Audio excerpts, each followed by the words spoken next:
In our last episode, we had to say goodbye to Andy's family and start heading back to Ontario from British Columbia.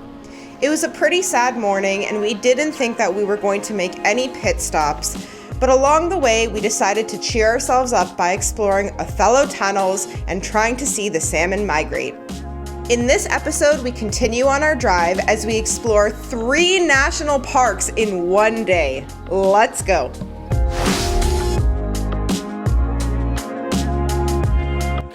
Good morning, everyone. Okay, you're gonna get a very, very particular angle, this one, because this is the only angle that is partially acceptable. The van has exploded. I think this is just a thing that happens every night. Every night, I guess because we pull out, we take off our dirty clothes, plop them over there, and put on our regular clothes, sleepy clothes, so we don't get the bed dirty. And we just, we're not gonna fold it up and get our clean clothes dirty, so we put it on the counter. And we also have like a quick access bin that we keep up front with the electronics, like the cameras and stuff. So like all of that has to come back. Our water bottles come back so we can drink water. Honestly, like van life realities, man. It just, you have no idea. Just show it. Oh, really? Okay, fine. Look at that. Look at that pile. Look at that pile of stuff. This was empty. Over there was pretty much empty. And yeah, van life realities, guys. It's not always going to be neatly packed away. But this is why we clean every morning. It doesn't take very long. No, and yeah, because it's such a small space, it doesn't take very long. Anyways, we're getting off track here, sorry. So this morning was a little bit of a work morning, actually. Andy had some calls he had to take. I had some Instagram posts that had to go up. So we've been up for about an hour now, and we were both just working. Whoa. Yeah. All right, anyway, our plan for today is we are gonna have a slow start this morning because we don't have a very long driving day today, but we are gonna cross the border today into Alberta. But before we cross the border, we are making one pit stop, or at least one planned pit stop, to, what is it called? Giant Cedar Boardwalk. Giant Cedar Boardwalk, where we're gonna go see some giant cedars. In Alberta. And then our final destination is going to be Dinosaur Provincial Park, finally, after everything with Dinosaur fell through on the way here. Again, check that out over here. We're excited to hit it up on the way back. We actually booked a Centasaurus bone hike tour as well, so we're very excited for that. That's gonna happen tomorrow though. So that's our next kind of couple of 24 hours, I would say. This is our view this morning.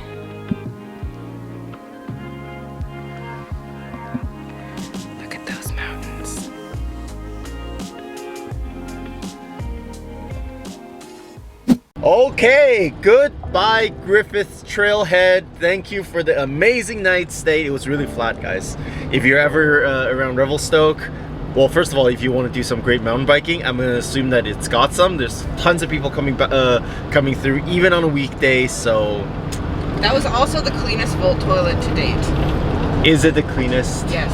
I don't know. And it had nice toilet paper. I think somebody probably put the toilet paper there that was there, but like whoever did that, thank you, good toilet paper.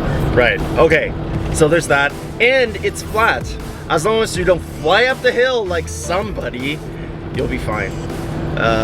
Yeah, so that's a good place to stay. Now we're on our way through Revelstoke, but we're gonna pick up some gas and then go see some giant trees. Stay tuned.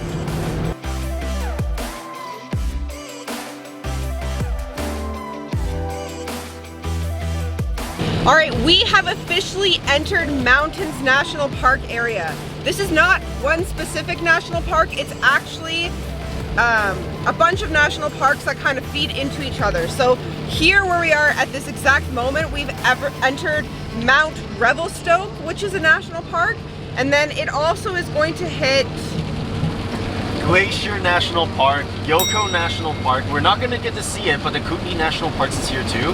And also, from Yoko, we're going to head into Banff, and that's where the borders cross. So basically, you're gonna get to see a whole bunch of amazing mountain views. Andy and I were actually just talking about this. There's literally like, there's nothing like driving through the mountains up here. It's just, it's freeing, it's gorgeous. It is really no wonder that BC's slogan is beautiful British Columbia, because it is literally beautiful here. I don't even know how many times I've said, oh my God, so beautiful. Oh my God, that's gorgeous. Oh my God, so nice. Yeah, they don't get any points for being creative, but A+ for honesty. Seriously. Of course it's raining. I don't know how, like almost every time on this trip we're out doing something it's raining, but we are just going to embrace the rain like we usually do and not let it dampen our moods. Get it? Not as good as your eerie joke. Yeah. Anyway, what do we got? Oh my God, mountain goat sign. Mountain goats! Not an actual mountain goat though. We're about 7 minutes out from our next stop, but we are gonna take in all the mountain views that we can get.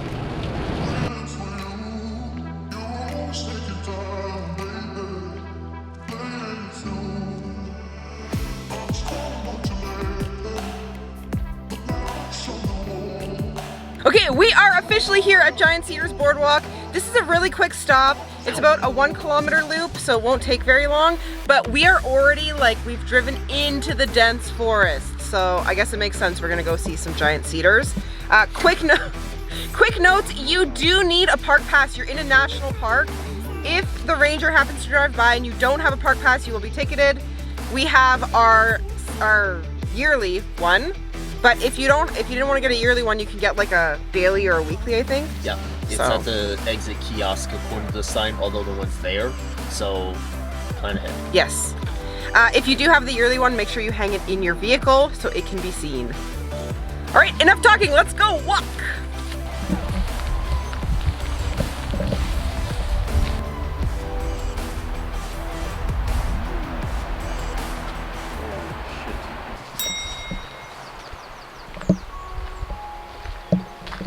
Start of the trail looking quite promising.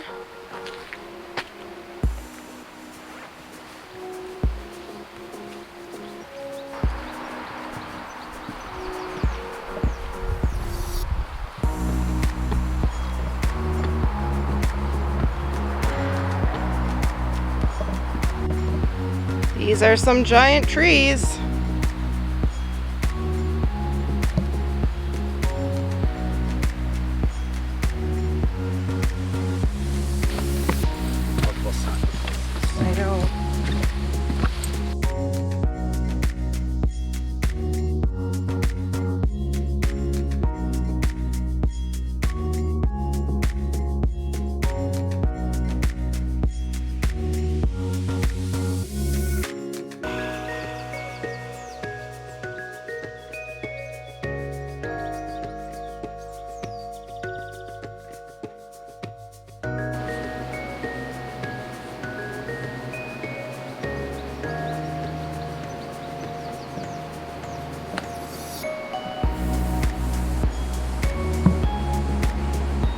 Just for scale, there's Andy between 2 giant red cedars. These trees are massive.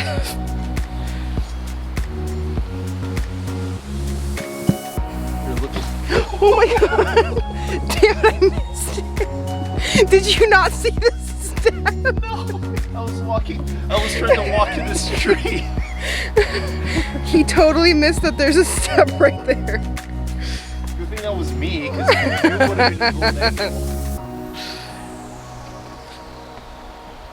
Don't forget to look up if you're visiting here.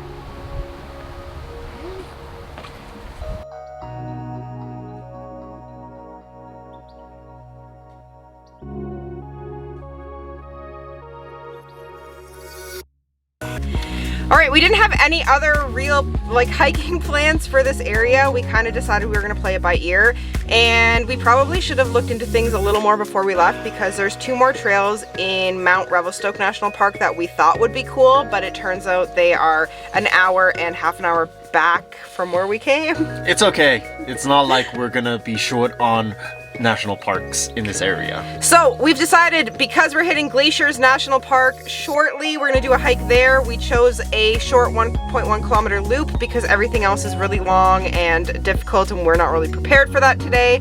So we're gonna go see Beaver Creek Falls. Well, the battery died there. What I meant to say was Bear Creek Falls, not Beaver Creek Falls. Wrong animal. Anyway, we are going to hit the road. We'll be there in about 40 minutes and it is totally off of Highway 1 again, so it's on our way to our next destination. Let's go.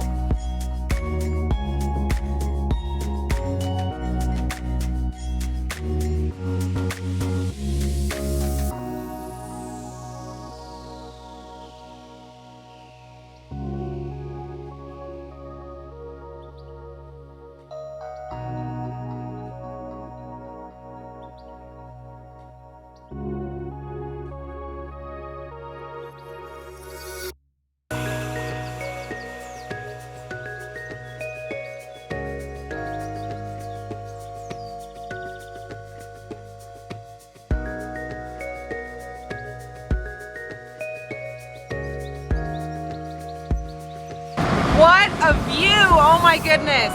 We just had, sorry, I'm closing the window so I don't deafen everyone.